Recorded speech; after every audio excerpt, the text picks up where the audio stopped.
We now shift to New Orleans. Bennedict Mathurin, you are also signing a 2-year deal, $16 million, player option in the second year. Steve, I'll toss the same basic question to you. How do you feel about this Bennedict Mathurin fit in New Orleans? I think it's a plus for New Orleans. If you were able to add a 24-year-old who was a top 10 pick, who can get downhill and drive and is a scorer and has athleticism to your team, that's a plus in my eyes, right? So we can talk about skill sets. We can talk about when you are trying to figure out what the next phase of your team is, when you can add talent to it, that's important. When you can add a talent like that to your team, that's important. And so I think that's a big move for New Orleans to be able to add someone. They have a lot of talented players. When you look at it, like if we're just thinking out loud, right? If Bennedict Mathurin's come off the bench, that's also Jeremiah Fears. That could in also theory be with Derek Queen. That could be with, like, they have people who can do very good basketball things, and that should help them have sustained quality lineups throughout the rotation. Like, you should be able to build and attack different things. Now, I'm intrigued to see how you feel about it. But I mean, what's the loss for New Orleans to add a talent like Bennedict Mathurin, who also is still trying to prove, hey, this is something I do consistently. Like, this wasn't just an Indiana thing. I did it in Los Angeles. I can do it in New Orleans. This is who I am. I can help make your team better. High confidence, high volume to a degree, but he can get the ball in the basket. And so I feel like we're in a breaking point when it comes to New Orleans, because it's like, won 26 games last year. Yeah, you're going to do that again. I don't know if that's the case, right? Like, I don't know if that's the case. Like, I think we're forgetting Trey Murphy III is very good. Zion is Zion. Herb Jones is very good. DeJounte Murray, Jeremiah Fears, Derek Queen. Like, they have talent. I am intrigued to see how you feel about the fit in New Orleans for this particular player and for this particular roster. I think for me, I'm just a little bit fuzzy on this because, to your point, Steve, there is a lot of talent in the room.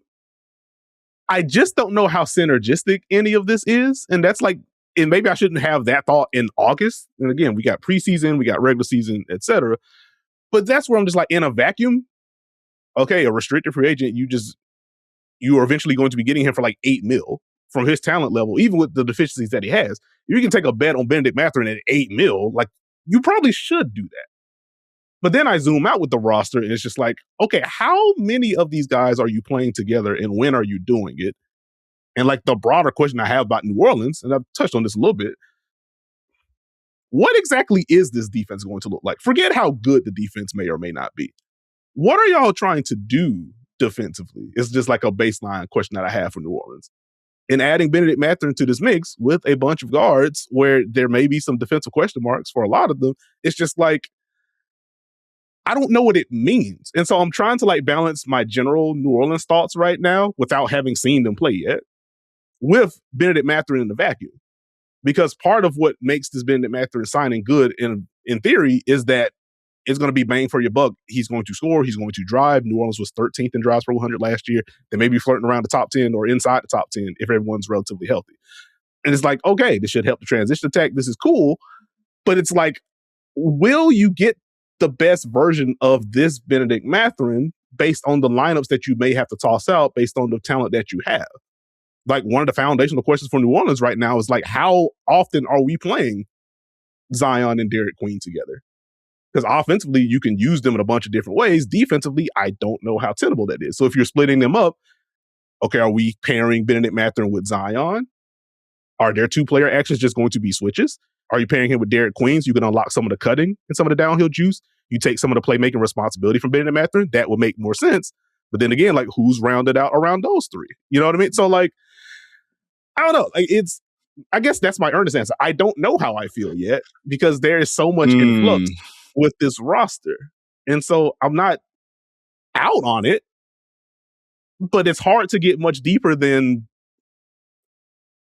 the skill set is interesting and he should help with the downhill and transition juice in general.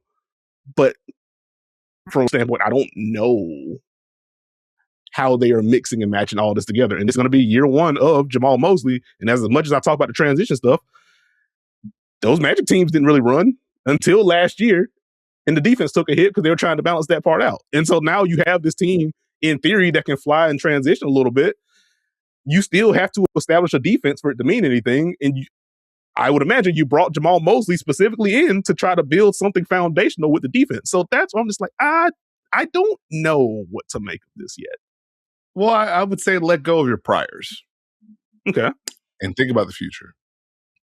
If you're New Orleans, we need to figure out what we are. We need to figure out which pieces of this like team that we have now are going to the next part of the journey with us, right? We also are in the Western Conference. We cannot have another year like we had last year. We need Jamal Mosley to come in here. If I'm Jamal Mosley, he's got a double-edged sword right now. I demand and I ask for competition. We have to do X, Y, and Z defensively. That's been the base. However, you could argue, I got a lot more in this bag offensively. And everyone said our offense was bad. I need to prove something. So, do they get a meeting of the worlds where I've got a lot of talented players? I can establish a defensive base, but let's have an offense that's a little bit better. And does that elevate them? So that's where I'm intrigued because the Western Conference is tough. There's a lot of teams I think could do things, but only so many of them will because someone has to lose. That's just how it works. So the task is not going to be easy. And this is where August, September, you're trying to figure out, okay, what do we want to run? What kind of sets do we want to run? What kind of offense do we want to run? What kind of rotations do we want to have? And that's where you watch the preseason. You watch the start of the regular season. What's the ideas? Like that's from a coaching perspective, the ideas right now don't always end up being the finished product, but they help morph it. And so I think there's a lot of different things they can hit. But I think clearly they need to have an offensive vision to harness this talent in one direction and make it more like harmonious. And you need to have a defense that's clean. The Pelicans just haven't been good enough defensively. That's why they've been in the bind they're in. So can we build that base up to where it's just enough? But if it's just enough, you need your offense to be more than enough. That's going to be the challenge for that coaching staff to get that kind of balance, to turn this into some version of what Sacramento was when you didn't think they had much. And oh boy, they're scoring. Oh, they don't stop scoring. Oh, they just keep scoring. I'm not saying New Orleans is going to hit that level, but theoretically, that has to be the idea. Yeah. No, I think I'm glad you went there because that's where I was about to go. Like, as you look at the roster, ideal world, there could just be like a wave element to this, to where we can hit you with Zion. We can hit you with Trey Murphy III. We can hit you with DeJounte, who just very quietly, because the Pelicans were where they were standings-wise at the end of last year. DeJounte came back and just looked really good. And like, I don't think that should be ignored. Like the burst felt good. Pull-ups look nice. Like they do have some talent in the room. And so in theory, if you can have this starting group that can score and do enough defensively, and then off the bench, here comes Bennedict Mathurin and some of the others who that can keep pressure on you. They can be a very annoying team to deal with. And so I don't want to again, it's August 28th. I'm certainly not shutting any doors on what any of this can be. But in terms of like initial impressions, it's like, okay, this is a lot to juggle.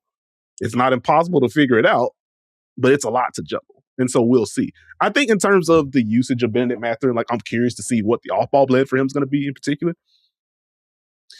I don't think this is just going to be a space and stampede cut thing. Like, surely they try to get him off of some movement, which is going to put more of a spotlight on the three-point shooting for him, where I think he can shoot the basketball. So I don't want to say that. But I think Bennedict Mathurin coming in, you expected the shooting to hit a certain level, and it hasn't quite hit that consistently throughout his career yet. And so I am curious to see where that lands within this context, because that should open up more things. If he is knocking down shots, being able to get him or Trey Murphy III off of movement to set up some stuff. In addition to, you can use either of those, be Zion or Derek Queen, whether they're split up or player together, use either one of those as hubs. There is some creativity you can tap into with Bennedict Mathurin. And I think, honestly, having the Pacers context and then the Clippers context in general should open up a little bit of playbook flexibility, because he's just been used in a lot of different ways, different volumes of the ways that he's been used. But he's been a part of very different systems. And so is this going to be a little bit of Bennedict Mathurin as a screener? He's going to have to set those, but can you do that and unlock those bigs in different ways? So like there's a lot of creativity could be had here. I just need to see it, I think is where I land. Because if so, this is a place that he can pop. But I do need to see it. I think that's where. But I'm just saying that second unit, Jordan Poole, Bennedict Mathurin, Jeremiah Fears, that lineup about to be popping in the Smoothie Kings.